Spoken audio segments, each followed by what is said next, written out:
Hello, Alec Hogg here, and as you can see, the good-looking guy next to me is Stuart Lohman, our general manager. We are going to be bringing you up to date today with the portfolio, the Biznews Share portfolio, which we've been doing, for nearly 6 years now, and it has been an extraordinary period. As you can see, COVID-19 makes future today. What I meant by that is the headline of the portfolio today is COVID-19 has actually it's accelerated everything into a situation now where we are where we probably would have been in 4 or 5 years' time. We know this from Biznews, where we are very much a focused internet online publishing company.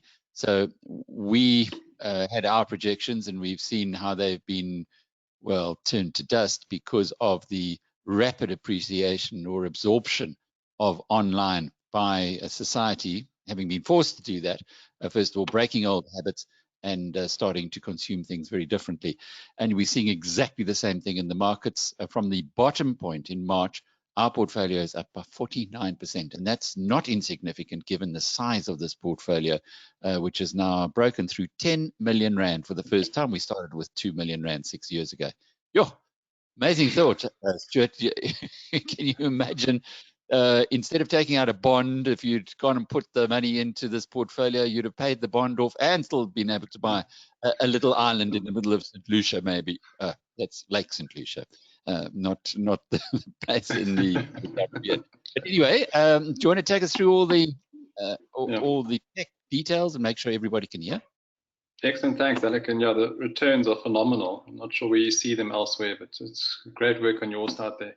Just quickly, and those new to the webinar, sorry, we do like to keep them conversational. But before I get there, if you can see myself and Alec and the presentation underneath, there's a little high five button on your control panel. If you just click that quickly, and we'd like to see some of those coming through, as long as, and if there's a problem with the sound a bit soft, just let us know. Alec can bump his up as well on his side. So just let us know on there. We also like to keep it conversational. There's a little questions drop down just under your high five option. If you can put your questions in there, I'll throw them at Alec as he runs through the portfolio, and we'll try to get a good conversation going. So please, you can start dropping them in now as well, if possible. But Alec, all good from our side. Yeah, that really is a good idea, because we tend to run out of time, not out of questions. So the suggestion is, as Stuart says, to get those questions in as soon as possible. Okay, I'm going to go switch off my camera and take you into the portfolio itself, or into the presentation itself, and then Stuart will stop as we go forward. Just to bring you into the, let's just start there with the portfolio today. Remember, as I did say, we've made 3 changes to the portfolio today. I'll be taking you through each of those stocks that we've added. But last month, we sold out of Richemont and Sasol. I'll give you an update on that a little bit later. But raising cash in that way, there were particular reasons for it. We were really worried about the day traders having picked up Sasol, and that means they could dump it at any point in time. It had gone probably double the value, or the current fair value price of the stock. So we decided, having bought in at 28 Rand, to take our profits at 140. Now, you don't get that kind of a return every day, but thank goodness we had a 5-bagger there, totally unexpected, but at 28 Rand Sasol, although it's not really aligned with the kind of companies that we like in our portfolio. We're much more exponential companies, new age companies, companies that leverage technology and the change in technology to the benefit. Sasol's not really in that field, but at 28 Rand, it was just ridiculously cheap, and hence the investment that we made there had more than delivered what we might have expected, and so we sold it. And the same thing with Richemont. Richemont, you might recall, those of you who've been with us for a long time, we invested in Richemont on the basis that it had gone quite aggressively into the online market. So it had got Yoox Net-a-Porter, which it had acquired. It had Net-a-Porter itself, bought Yoox, put them together. And in the luxury field, it certainly was making most of the running when it comes to the online side. However, with the COVID-19 crisis and the impact that that's had on the shouting around the world for, well, the problems with inequality, something that's been embedded in society for far too long, as we all know, that is not going to help the whole process of conspicuous consumption. So as a consequence of that, and the warning from Johan Rupert, the chairman of Richemont, that things are going to be tough for the company into the future, even though it's extremely well capitalized, lots of cash in the bank, and it's been moving into online, the prospects certainly didn't look as rosy post-COVID as they were pre-COVID. Anyway, so we raised cash there, as you can see, nearly 1.3 million rand, and we will be applying that today. On the valuation of the portfolio, I just wanted to pick up there that on the 25th of March, which I suppose was pretty close to the bottoming, our portfolio had held up pretty well during COVID-19, and that's because of the structure in new age type companies. But just to see how well they have done, although they didn't even fall much in the market crash, is on the table. It's gone up 49%, this portfolio, and it's broken through 10 million rand. We started at 2.2 million rands 6 years ago. Stu, if you have any questions that come through, just jump in and stop me, because otherwise I'll just keep on motorizing. Excellent, Alec. I'll jump in now then quickly.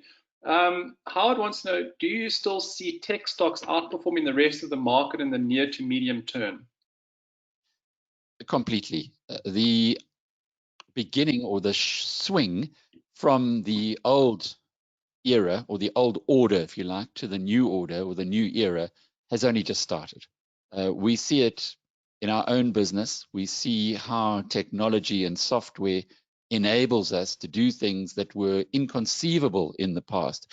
I'll just give you an example. I worked as a youngish reporter, I suppose you could say, in my early 30s at the SABC. It was at a time after Nelson Mandela had been released from jail, so it became a place that was very exciting in South Africa, the national broadcaster, that it was no longer a mouthpiece for the National Party government.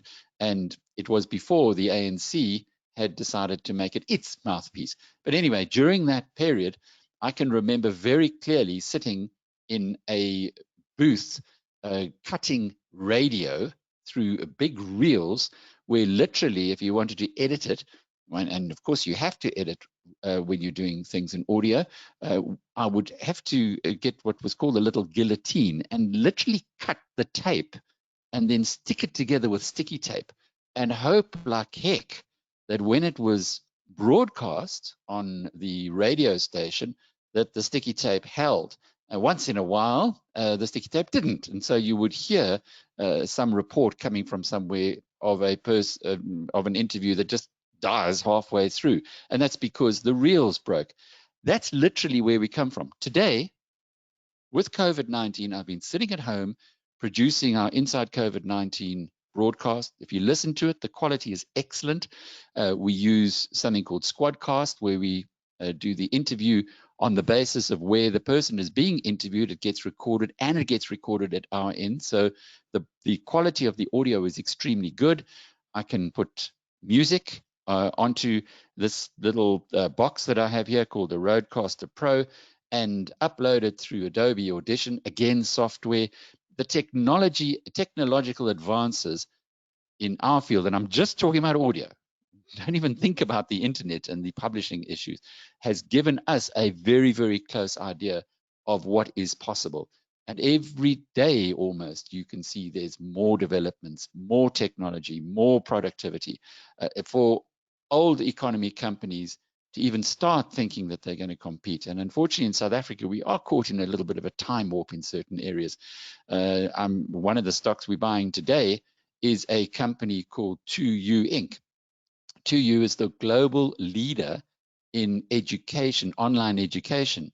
And one of my heroes, the other one's Warren Buffett. This one is Professor Clayton Christensen, who passed away a year ago, but was one of the great thinkers in the world. He's the guy who wrote The Innovator's Dilemma and is known as the father of disruption. Well, some years ago, he was already warning his university, Harvard University, that they're going to have to get their act together, because the way they structure things is not going to continue indefinitely. And Harvard University are amongst the universities around the world due to COVID-19 that are now going online. So the move towards online, the move towards greater convenience, the move towards technological enablement is only accelerating and has been accelerated. The market has gone quite crazy in certain stocks, but it's forgotten others. And I think the two that we've added today are two that the market has, or that investors have not quite discovered yet. So we're hoping that we can do a Netflix and a Spotify on both of those. Thanks, Alec. I know David and yourself spoke quite lengthy on gold yesterday on Rational Radio. Ian just wants to know what your view on the yellow metal is. Ian, I've got to go with Buffett here. If you took all the gold that has ever been mined, you could put it into a cube, which would be about the size of a Olympic-sized swimming pool, so not that huge. And you could sit on top of it. You could look at yourself in it. You could polish it. You could feel it, but you couldn't really do much with it. You can't eat it. And you certainly can't leverage it into anything else. And that's a concern. It's an inanimate object.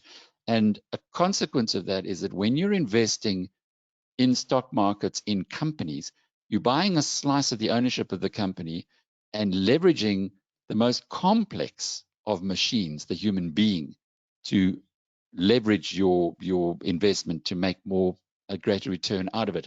So you really have to start from the basis of, am I investing in an inanimate object, even though it was cheap in the past, and my goodness, it has rewarded its supporters, or am I going to invest rather in an object, in something where it's the human potential and the human ingenuity? And I've always gone with the human ingenuity. And if you have a look at Warren Buffett's track record, he's showing us the way. He's made more than 20% compound in 54 years. And there's no way that any inanimate object comes even vaguely close to that return. So gold will have its time, oil will have its time, other commodities will have their time. And if you're clever enough, as the gold bugs are, to be able to buy low and maybe sell high, well, good luck to you. But I'm not clever enough to do that. Thanks, Alec. Just a question from Evan. He says, what are your views on the SA recovery as underpinned by government's commitment on the infrastructure spend and the variable need for a more real public-private compact? And does that shape any of your investments? It does, Evan. And maybe, Stu, what I'm going to do is I'm going to whip through for the next 3 minutes, just so that we can get to the investments we'll be making today. Otherwise, we'll be kind of blocking around there. Just very quickly, you can see the compound annual growth of 21.8% in US dollars. That's a phenomenal return, but stay humble, because when you have a look at Warren E. Buffett, we've done it for 5 years. He's done 20% for 54 years. And I love this graph. Just look back at it. Everything that possibly could have gone right for us did, or maybe not everything. We could have kept the Teslas, damn it. But apart from that, everything that we pretty much that we invested in went well, and pretty much everything we sold we got out at the right time. We haven't done too many trades in the last almost 6 years, but Buffett's been doing this for 54 years. And consistently so. So, well, it kind of keeps you in perspective, but a very, very good return that we've achieved. And here is what I wanted to get to, Stu, just to talk about those three, because it does actually talk to Evan's story. What we're doing, and just so that you understand this, we raised quarter 1.3 million rand through the sales of Richmond and Sasol last month. We have now bought 3,900 Wilson Baileys. That is the South African blue chip construction company. It's about 4% of the portfolio. We buy 100% in South Africa because we do not have an exchange rate risk. So if we buy stocks on the JSE or in rands, we'll buy them all at the point that we think is very cheap. In the international markets, when we buy there, we stagger the purchases over 3 months. So the first 1/3 has been bought in two companies, Slack and 2U. I'll talk about those, both of those in a little while. But just to bring back to to that strategy. The reason why we buy 1/3, 1/3, 1/3 over 3 months is to try and take out the exchange rate issues.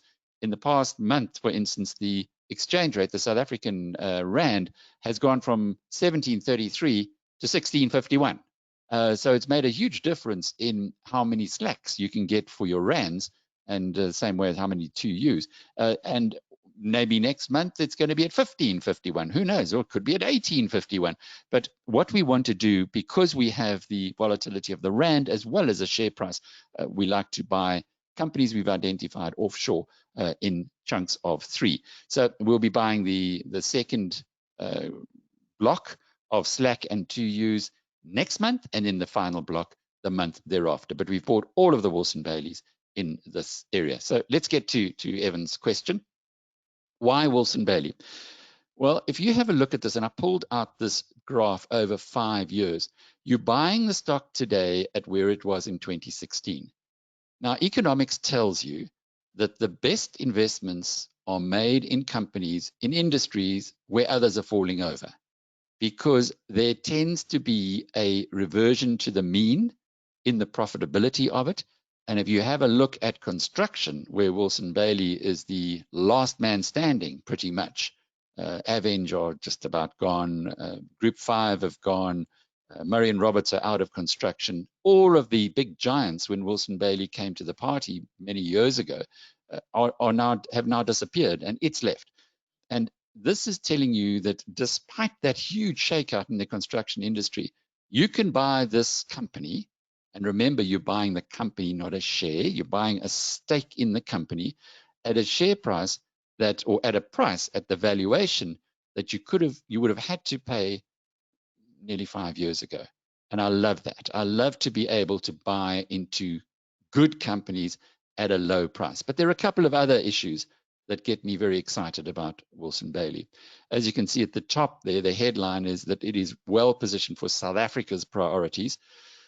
Whenever you read anything from the president's office, he talks construction. Yesterday, there was a letter from Cyril Ramaphosa where he explained that the way ahead, as outlined by government itself, or the ANC itself, by the business sector, and by other civil society proposals and economists, have got a few things that they all agree on. And the one that they all agree on is infrastructure.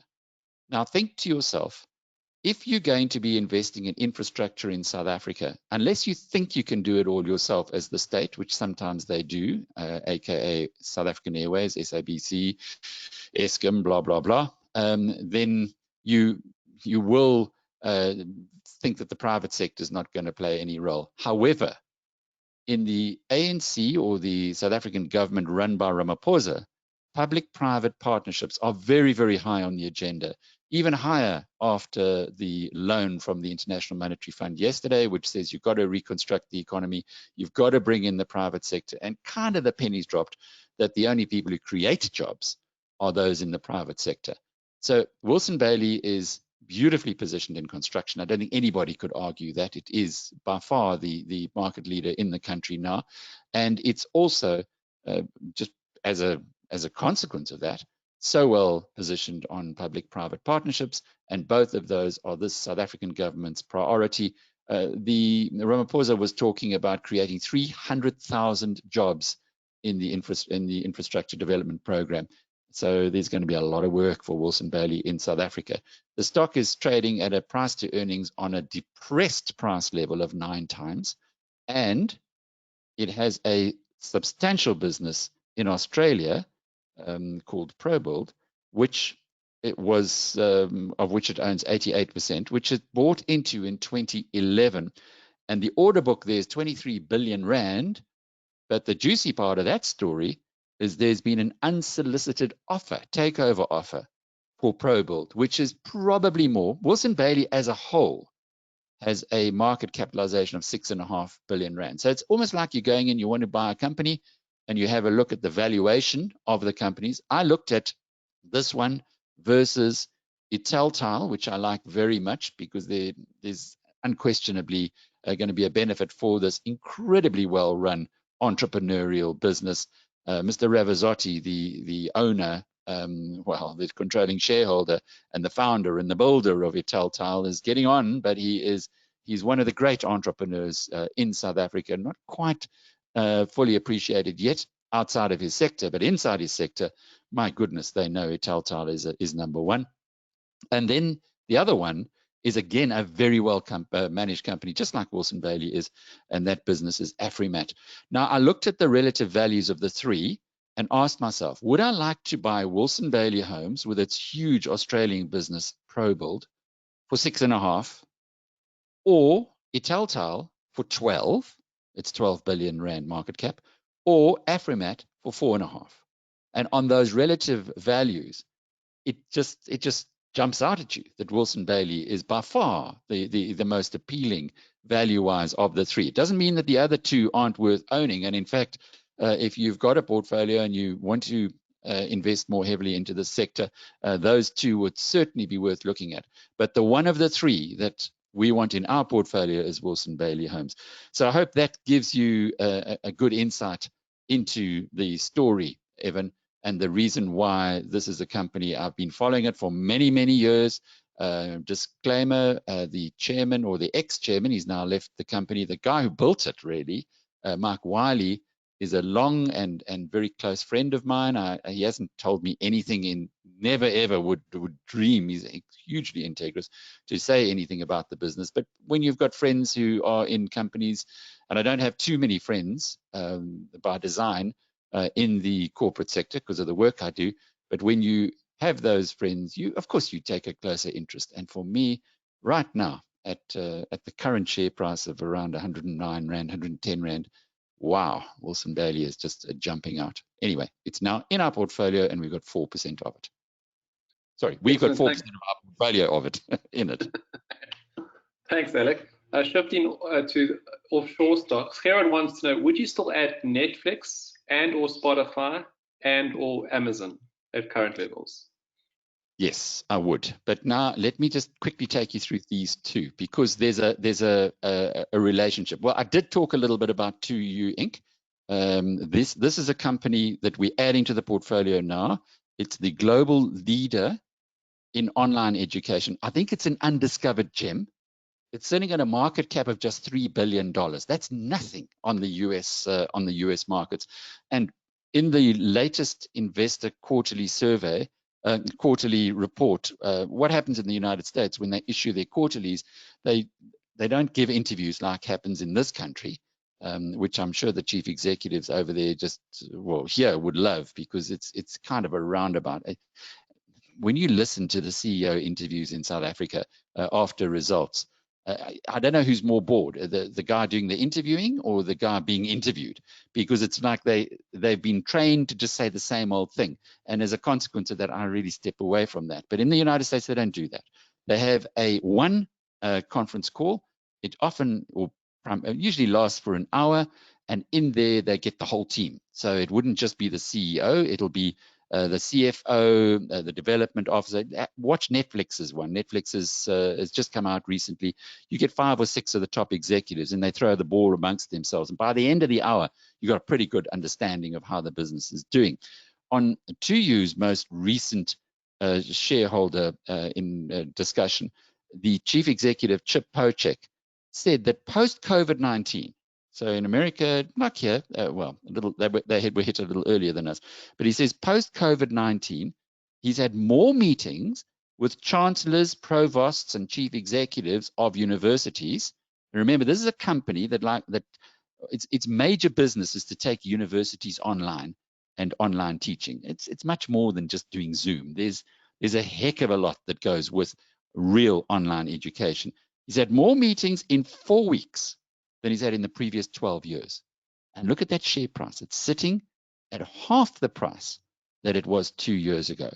Does this tell you something about a COVID-19 stock that we should be looking at? One of the reasons why the shares did not do that well in the last 2 years was that they had a bit of a bumpy profit record. But if you remember when we bought Amazon, and I'll tell you this for free, when we bought Amazon in 2014, The share price at that stage was $327. It put on $340 in the past quarter. How's that for an interesting stat? Anyway, at the time, there was a lot of unhappiness about Amazon. People didn't quite get to it. They didn't buy the story. I think we're going to see something similar with 2U. It's well capitalized now. They've sorted out their debt issue. They did buy a company in Cape Town called Get Smarter. Talking to the former owner of Get Smarter, who says that he knows a lot of people who still work there, says they are pumping. So that's just a small part of 2U Inc. I really, really like the stock. But getting to the question about Spotify and Netflix, this is the story here with Slack Technologies. We've been using Slack at Biznews for probably 3 or 4 years. It is the most phenomenal tool, and anybody who has used it tends to stay with it. We also pay for it, so it's not free. I think there is a free version, but and it's not that cheap, but it's incredibly effective and helps us enormously with productivity. But the story with Slack, why Slack is sitting, as you can see there, it was listed in mid-2019. It's sitting at a discount to where it was listed at a time that technology stocks which aid productivity, especially those that aid productivity for remote companies, are soaring, is because of a fear that Microsoft are going to take them out. Microsoft Teams, it does similar things to Slack, and the thought is, well, Slack is toast because Microsoft has got a market value of $1.5 trillion, whereas little Slack has only got $16 billion. Well, I think both the Spotify and the Netflix stories tell you how wrong that thinking is. As far as Slack's concerned, by the way, they've got about $1.5 billion in cash sitting on their balance sheet. So they've raised the money they need. They're going to get more aggressive in doing their acquisitions. When you're smaller, you tend to look at things a lot more closely. And as we know from this story on Spotify, for a long time, the question there, and you can see, in fact, around the time that we bought in, the theory was that, well, Spotify is going to be toast because what does this Swedish guy, Daniel Ek, know that the geniuses at Apple Music don't? Apple Music would squash them, and if it wasn't Apple Music, then it would be Amazon Music. In other words, the big elephants were going to do away with Spotify. But as you can see, suddenly investors are now realizing, well, that's not the way it works. In fact, when you're smaller, you're more nimble, you tend to attract different kind of staff.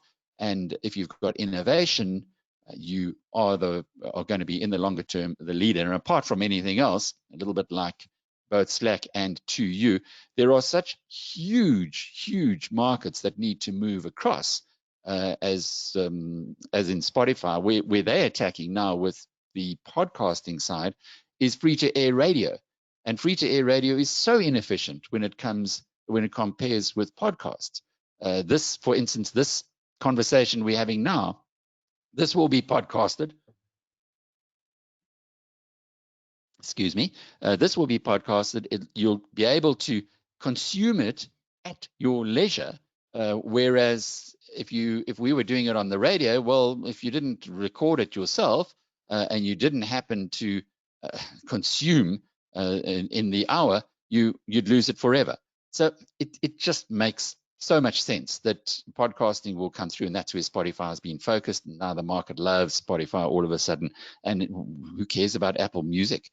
Similarly with Netflix, a similar story here. Look at Netflix's share price improvement since around about the third quarter of 2019, when it was in the mid 200s, to where it is today. That's incidentally around the time that we bought it. And you might recall that we've been watching Netflix for a long time, but we just couldn't get in at a reasonable price, or certainly something that I felt was excellent value. And we were able then to get in at under $300, which with hindsight is now, of course, looking pretty good. But we've been following this story for a long time. Reed Hastings, the co-founder of Netflix, is still the chief executive. He's still in stream there. They've moved their business model along from starting off being the sellers of DVDs. When Apple came into that market, they realized they weren't going to be able to sell too many DVDs if Apple were going to compete with it. Sorry, Amazon rather, going to compete with them. So they started renting out DVDs, and they put then was it was inconceivable that they would put Blockbuster out of business, which they did. And Netflix today continues to evolve its business model, one of the biggest movie producers now, or content producers in the world. And why Netflix is continuing to rise, despite at one point in time, and late 2019, there was this thought, well, Warner Brothers were coming into streaming. Apple were there as well. Amazon, what chance did Netflix have against these big giants? Well, it's shown you what chance it has. It's continuing to grow its audiences. It's continuing to do better because it's very, very focused. And quite often we forget this in these huge, big corporations. Although they might have the money to throw at it, it doesn't mean necessarily that they're going to win. And apart from that, who is Netflix and Amazon Prime Video and Apple TV competing against? Not against each other. They're competing against free-to-air TV, which is still 90% of the market versus 10% of streaming. So I think that kind of puts it all into perspective. And if you consider that and you go back and have a look at the runway for Netflix and Spotify, it exists. You can buy the shares, you can put them in your portfolio, but don't expect it to be an upward ride as we've seen from the third quarter of 2019 until now. Markets don't work like that. There's always going to be a bump in the road. But I guess if you can pick up your Netflixes somewhere below $500, you won't be unhappy in a few years' time. And then a similar story with Spotify. There are bumps that do occur, although now I think the new business model or the different business model of Spotify has kind of clicked in the same way as when Apple was available at $100 or lower a share. Suddenly people realized it wasn't about the sales of the smartphones, it was about the ecosystem. And since then, Apple has never looked back. It's north of 300 now. And a similar story with Amazon. When the understanding of the economies of scale that Amazon was achieving sunk through to Mr. Market, they never looked back. So that would be, in a very long way short, the answer. Thanks, Alec. There's always a question around Elon Musk, and Carl wants to know, how come you do not have any Tesla? Well, okay, so we've done well. Look at that for a portfolio. I mean, it's really incredible. However, and there's the stock performance. It's really stunning. However, to just keep ourselves feet on the ground, there it is. Elon is the reminder for us to stay very humble.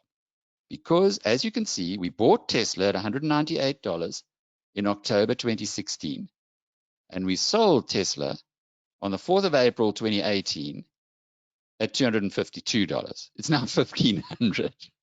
Okay, so yeah, he's unfortunately at $1,500, and I'm not trying to gainsay anything. The reason why we sold Tesla at $250, which now looks like a really idiotic, of course it's an idiotic decision when it's gone up 500%, was there was huge volatility in the stock. And the one thing that Buffett tells you, which I completely subscribe to, is that you need to be able to sleep at night. If you've got Tesla that's bumping up one day to 350 and then the next day it's down at 250 or even 200, it was hugely volatile during this period. And he was doing some strange things. In fact, there's a beautiful interview. I wrote about it in the Rational Perspective newsletter today for premium subscribers. I hope you guys are actually reading that. And in there, I wrote about Elon Musk and the interview that he had with the New York Times over the weekend.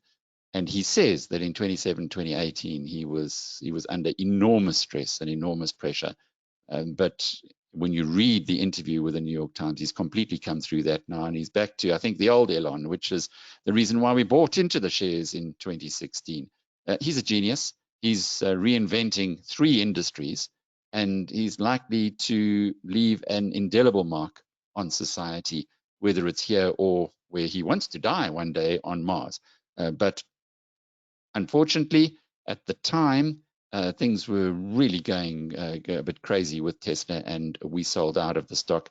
And it remains a very, very good lesson. It's almost like I should put this up on the wall to remind us that you can't always get it right. And when you sell, well, you sell at your peril.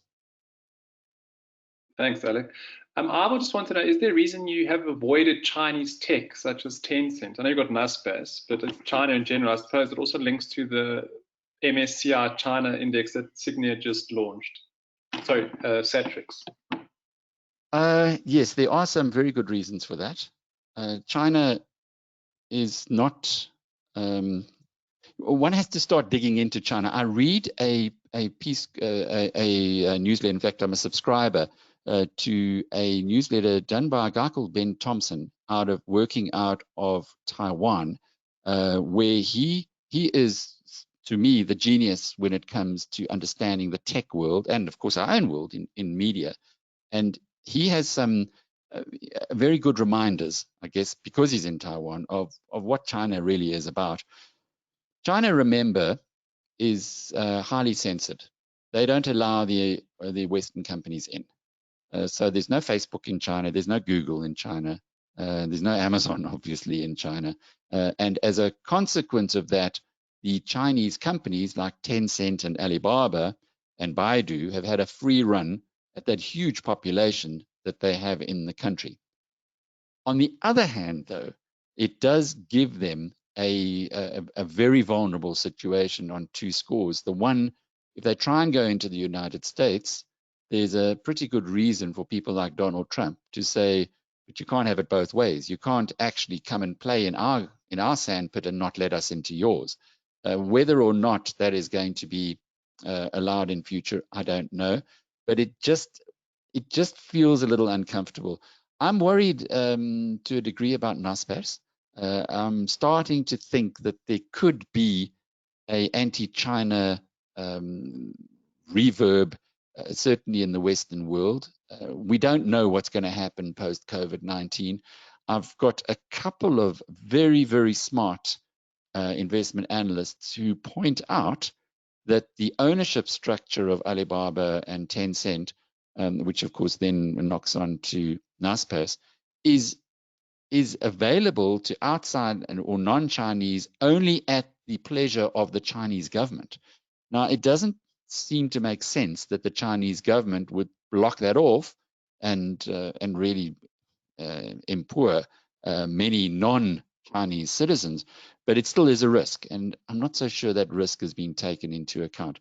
We are Naspers shareholders. We were Tencent shareholders at some point in time, but the Naspers shareholding, and it's about a third, coming up to a third between Naspers and Prosus of the whole JSE, is a very kind of vulnerable position. So I guess on this portfolio, if you are investing globally, to then go back into that pool doesn't make a lot of sense. I'm a great believer in the long term that humanity and society will be free.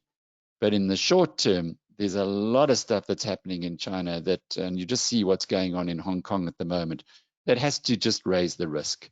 And whether that is justified or not, only time will tell. But I would like to invest, as I said earlier on the question on gold, in stuff that I understand and know, and I don't really understand China. I don't know how many Westerners really do. And then the second thing is to actually reduce the risk wherever you can. And these companies, I know them, I know the markets that they're going into, I can see their growth trajectories to a degree anyway. I understand how they're benefiting society through higher productivity, and how they're in a jurisdiction where they don't have censors, they don't have laws that can turn them off in an instant. And we've seen that in China, where the government there pulled the plug on Tencent at one point in time. The share price dropped very sharply in a short period because the Chinese government didn't like the way that young people were accessing WeChat. There's also quite a lot, and if you read Thompson, the Strachey newsletter that he puts out, you'll also see there that there's a lot of security issues. And the Chinese government, has complete insight into everything that Tencent and Alibaba and Baidu do. In fact, any Chinese company, they know precisely what's going on there. So the level of censorship and understanding of privacy there is just, it's absolute. And if you're happy with that, if you're comfortable with that, if you think that that's sustainable, well, then there's then you can make a case to actually buy those shares. Thanks, Alec. The next question is on the fund that Magnus invested in for all his grandchildren. Dorian wants to know, did you consider investing in the Oxford Science Innovation Fund? I've posted a link to Magnus' interview for everyone as well in the chat bar. Yeah, no, I'm afraid that was a private game. I know the guy who initiated it all, Andre Crawford-Brunt, very well. In fact, we spent a bit of time. I've been to his home in London. We've had a few meals together. A very bright guy. And how the story actually came about is that Andre, who was head of trading at Deutsche Bank here in South Africa, that's where I got to know him. I'd interview him from time to time. He then went to London, where he held this similar position, and then head of equity trading of the whole world, based in New York. So you must know this guy's, he's South African, but he clearly is one of our Saffers who has gone on to big things globally. Andre retired from there a few years ago, and then decided to put together his own investment portfolio, and has done very well. He made, again, he invested in the company that does e-commerce for Walmart, was bought by Walmart. I think it's called Jet. He was one of the early investors there, and significant investors. And he's got an eye for these things, as you would imagine, a guy who's head of equity trading at Deutsche Bank. And so he was telling me a few years ago already how he'd started putting together companies for universities, because the idea, he said, was that there's all this brain power in universities, but the academics come up with all the ideas and use the brain power, and then it just gets given to some commercial guy who might walk past, and like what Steve Jobs did at Apple. He went to Xerox PARC, saw what was going on inside this incredible research and development operation, and that's where a lot of the ideas came from Apple Macintosh. For instance, the mouse came from, not because some guy at Apple invented it, but because Steve Jobs saw it and was able to apply the commerciality of it. And that's what Andre said to the universities: why don't we establish these companies? And he did it with Oxford very famously. And then the people who are doing the brain power, the brain work, can benefit, the university can benefit, and then you can get outsiders who would actually fund it. And that's what's happened in this case. Andre is a good friend of Magda's. Magda Wizikcha from Signia, and as a consequence of that, of their relationship, Signia, and of course Andre is also very South African, very pro-South African, spends a lot of time in the country still. They've been able to invest in the Oxford fund, which is developing the vaccine and is literally months ahead of anybody else in the world in the development of that vaccine. The reason we haven't invested in it is it's not public. It's not a public company. It's a private company, and those who were fortunate enough to have made the investments through, I know Magnus had a big chunk of his clients have invested in it. Signia have invested in it as well. Good luck to them, because I think that it just makes a lot of sense to be participating in a business where the brains of the organization are now also incentivized commercially. Thanks, Alec. Always good to get some background context to these things. There's a question from Simon and Ian on what would make you reinvest into Facebook or Alphabet again? Facebook, maybe. Alphabet, probably not. The reason why we came out of Alphabet was the growing amount of antitrust concerns. Facebook's also, it's really exposed now, but Facebook's got a really good portfolio.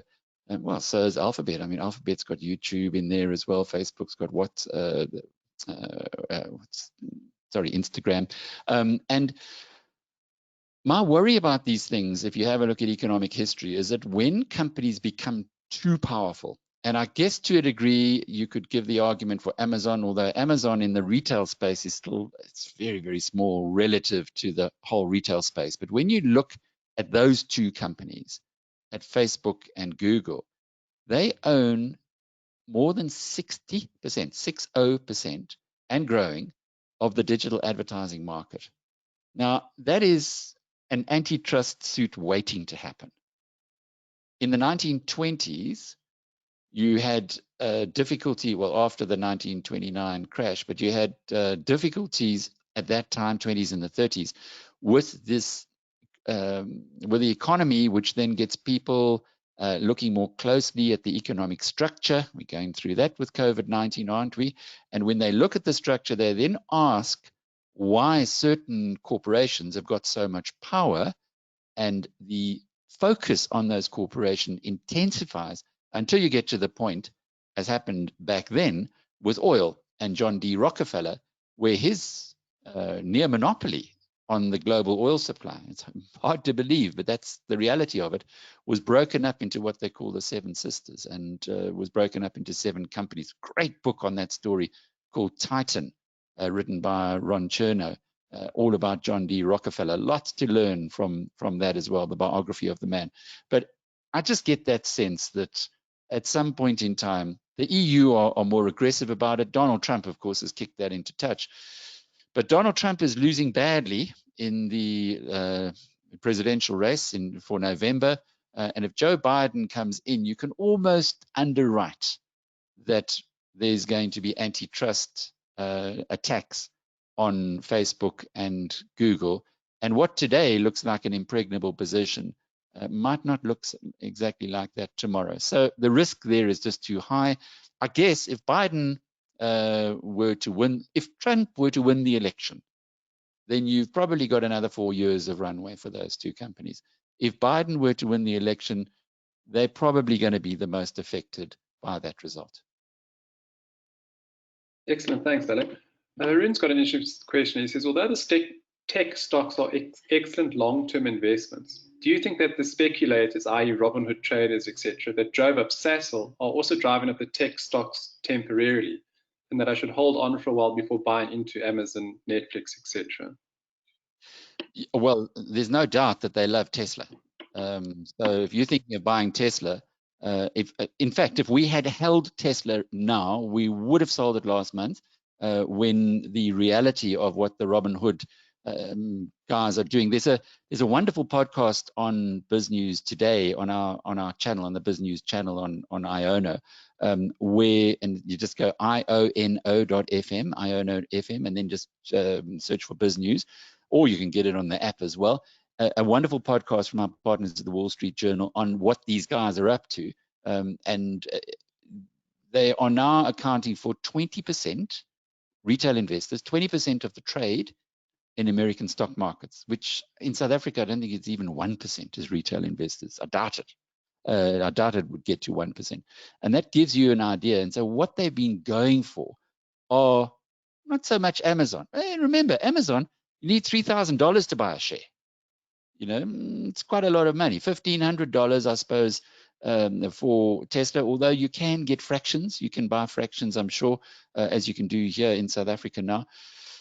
Amazon is it's got a very, very strong underlying fundamental. Whether it's worth $3,000 or $2,000 at the moment, I'm pretty confident it's going to be worth more in future. Whereas Tesla and Sasol and some of the others, Hertz was a good example of what they loved. Hertz is bankrupt, bust. But there was punters on Robinhood and these other mobile share trading platforms who were buying Hertz on the hope that it would come out of a bankruptcy and that somebody would buy it, for instance. So the real story here is just buy into a company that you understand. Everyone in this portfolio is a company that I understand that in 10 years' time, if they close the stock markets tomorrow, I'm pretty confident in what I know about them that they will be around and be worth more than they're worth at the moment. And that's the story about investing, is to try to remember you're a co-owner of the business. What is that business going to be worth in the future, and why? If you don't know the why, then you shouldn't be buying the stock. You're really just trading and punting. So there are some of those shares that have been driven. I mean, even Elon Musk, who loves his shares and hates the shorts in the stock, even he came out with a tweet a little while ago to say that Tesla's gone up too much. So I think if you own the shares, well, good luck to you. But just expect that there could be a bit of a reverse. If you haven't bought Tesla yet, it is a bit like if you hadn't bought Sasol at 140. You don't really want to go in and buy it at that level in the current environment. Excellent, Alec. Just two stocks that there's questions around. I know David and yourself chatted about ASML, which is listed in Holland, and there's also one on Shopify, if you have any insight or info on those two. I've been looking at ASML. It's a little bit like Netflix to me. I couldn't get Netflix at the right price, and eventually we did. Eventually it came down to the mid 200s. Remember, we bought it over 3 periods, and we got it at 263. And it's turned out to have been, well, we thought it was a good price there. ASML is going to be a similar kind of story. It's a fantastic company from the research that I've done. It is also, however, very expensive. And it's one of those that is defying gravity. It's almost like when there's a reverse, as we saw in March with the COVID-19 scare, that's when you need to go in and buy those companies. So it's on the list. It's there. It's like Discovery. Look at Discovery there. It's a phenomenal business, Discovery. If you've spent much time in the UK, you see what a great operation they've got there through Vitality. Then you go and have a look at what they've got in China with Ping An, the biggest financial services company in China, which is a partner. I'm not worried in the same way as I'm worried about media and technology as when you look at healthcare companies in China, because in healthcare and financial services, it's still at its very, very much the infancy, and that's going to be growing as any society that where the GDP expands does tend to do in financial services. And Discovery was sitting at $67 in the middle of March. We could not. I'd always wanted to buy it, but at 120, 130, and so on, it was just too, well, 160. It was a bit high, but it came down to 67 Rand. There it was. A screaming opportunity, as Naspers was for this portfolio at 23 Rand, 2,300 Rand. And I think ASML is the same. Shopify, I'm afraid I've never really got into it. I don't understand it well enough to be able to express any opinion. Sorry. Thanks, Alec. Deborah says, listening to you, she says, suggests, are ETFs a bad idea or not a good idea? She says, sorry. She asked if one should avoid ETFs. Sorry, yeah. No, not at all. ETFs are a great idea if you're not, if stocks don't fascinate you. When I wrote my book on how to invest like Warren Buffett, the whole intention, that was 2016, and I've said it before and say it again, it needs an update. But when I wrote it, the whole intention there was to open a window to the most interesting, for me anyway, investment avenue that is around. Buying slices and shares in companies, buying a little stake in a business. That to me is exciting, to find out, what is Amazon doing? Let me read the annual report. Let me find out more about it. If you are what Warren Buffett calls a know-nothing investor, in other words, somebody who just wants to put your money away and to expect that it's going to appreciate in time, and you don't want you're not interested in the underlying companies and the developments that happen there, then ETFs are perfect, absolutely perfect. It's to me, there's a whole new interest. A little bit like when I was a kid growing up. I loved newspapers. We lived in a very small town then called Newcastle in KZN. And I used to deliver newspapers as a youngster. And one of the biggest benefits was that I'd always have a newspaper at home. And I just love newspapers. I'd consume the thing from beginning to end. So I guess that it's no mystery why I ended up where I did. And there was always a page or two on horses. And I'd always skip over that. But eventually I started looking at it, and I started understanding it more, and started looking at it more. And I became very interested in horses. It's in horse racing and thoroughbreds. It's again a fascinating area. Shares are are like 10 times more interesting than horses are, and a far better, more of an opportunity to invest and to have long-term growth than taking a bet on a horse.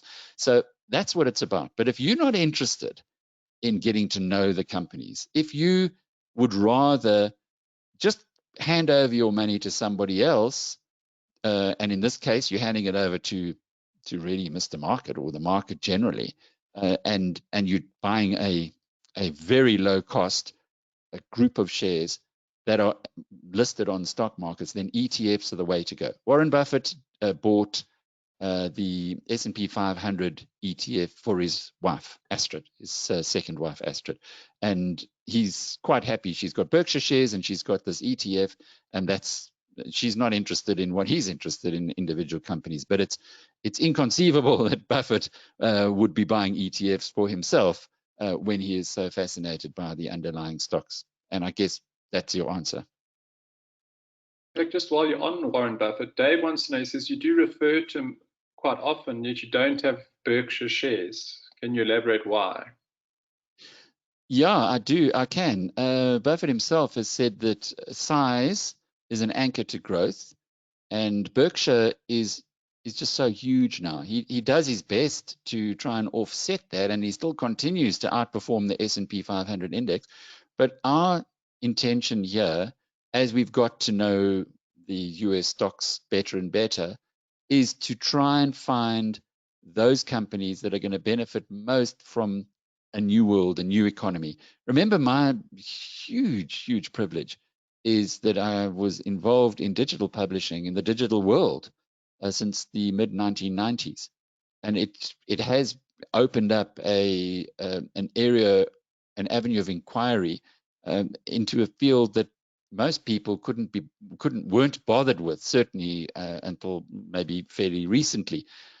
If you contrast that, the new world, the exponential world, the world of abundance, the world of technology and information, with where Buffett is invested outside of his share portfolio, where he's got Apple now as his biggest stock, but the companies, they've got more than 80 subsidiaries. They're old economy companies, and they are companies that are not well positioned for the world that we're going into. And as a consequence of that, it was a little bit like having an ETF. It was in the portfolio, and it did us fairly well over the period, but it's a little bit like having buying the S&P 500 index. And our view in this portfolio is to actually hitch our wagon to the new world, to this incredible transformation that we're seeing in society. And what happened with COVID was it accelerated it, and as a consequence, you've seen how this portfolio has performed since March, up 50% virtually. Thanks, Alec. I see we're coming to the end of the hour. So maybe to close off, Simon wants to know, do you have a view on Bitcoin? I don't, Simon. Sorry, I really don't. I can't. I think Bitcoin, I did start, I was exposed to the blockchain with Don Tapscott, who's one of the great thinkers in the world. He and his son Alex wrote an excellent book on the whole blockchain and Bitcoin. It got extremely popular in Davos, the blockchain, at one point in time. Bitcoin has got a strong plus on the side that it does make money transferable. The big negative is that it is 90%, and this is according to the IRS in the United States and what's called HMRC, its equivalent in the UK. I was at a conference in London during our period there, where the chief investigators of these two organizations, and they have thousands of people working for them, say that 90% of Bitcoin trades are done by the underworld. By crime. We forget this. Organized crime is huge around the world, and that's their currency. And as a consequence, you're going to always have this battle between the regulators and the governments and the people who want the taxes to be paid. and those who use it to fund or to transfer human trafficking gains, drugs, etc. So that's really the overriding reason why Bitcoin hasn't been absorbed and embraced by countries around the world, because it's very, very hard to track and because the underworld is dominant there. So I don't know, it's too hard. You know, Warren Buffett says as well, there are three piles that he puts things into. He says the first pile is a very, very, very little pile, and that's called yes, let's buy it. The second pile is quite bigger, quite a lot bigger than the first pile, and that's no, let's not buy it. And the third pile, which goes up to the ceiling, is too tough to call. And for me, Bitcoin is too tough to call. Sure, thanks, Alec. There's a comment here I think it's interesting to end off on from Dorian. Alec, when are you going to give your premium subscribers an opportunity to invest into biznews.com? Smiley face. You know, that's not a good idea, because if you recall, in 1998 rather, we had MoneyWeb, and we listed it on the stock market, and there were over 1,000 shareholders in MoneyWeb who were community members, and they paid R1 a share. And on day one, the stock went up to R2.30, and I thought, wow, you know, everybody is going to be. I mean, for a brief moment, I was going to, you know, heading towards the rich lists in South Africa. But then, unfortunately, it didn't last very long, and the stock went all the way down to 17 cents. I remember buying back shares in the company at 17 cents from people who couldn't get enough of it when we listed at R1. And that's the problem with that. Unfortunately, you can imagine when the stock was around 17 cents, then all the shareholders of MoneyWeb, or all our community members who had bought, were pretty peed off with the fact that they'd made this investment in good faith and it had gone all the way down. And I guess that's the problem with shares in a company like ours. So that's the one part of it. The second part of it is that a media business, you have to make long-term decisions. You have to invest for the long term. You have to keep reinvesting. The master in media is, well, all of them who've done well in media. Tom Murphy with Capital Cities in the United States, who's just a genius. If you want to learn how to run a media company, you read his book, or read about him, or of course Rupert Murdoch. And those were companies that were controlled very strongly, either by families or by very strong shareholders. The problem is when you list a company, there are other pressures that come to bear. And certainly if you no longer have control of the business, then you can't make the decisions like we've made. I mean, we made some amazing decisions in MoneyWeb with hindsight, but they cost us hugely in the short term. You might remember when we left Classic FM to go to the SABC. At that time, we were hugely criticized, and the share price dropped, I don't know, by about half. Now, can you imagine being a community member and you see a decision like that, which in the long term has turned out to be fabulous for MoneyWeb, but in the short term, it wasn't appreciated by the stock market. So you can never say never, but the intention on Biznews is that we'll serve you by giving you a better quality product rather than asking you to become part of the risk area that one has in being a shareholder. But who knows? Lovely stuff, Alec. Thanks as always. I think we can end it here. I've just put the YouTube channel link on the chat bar to the listeners still on. You can access this webinar as well as all the previous ones and the other webinars we do host if you go to that link. So that's it from my side, Alec. And from me as well. Thanks for being with us today. We had a record turnout, and considering it's only for premium subscribers, I hope that you found value in this. And I hope that you're enjoying your investing in the individual shares rather than the less exciting ride that one has with ETFs. But thanks. There's some great questions today. thanks for the contribution, and look forward to being back next month. Don't forget, as premium subscribers, every Monday we have our Rational Radio webinar at the same time. It's the only one I'm doing now, is on a Monday at noon, and then this one once a month, last Tuesday of the month. You can put it in your diary. Look forward to seeing you in either of them in the near future.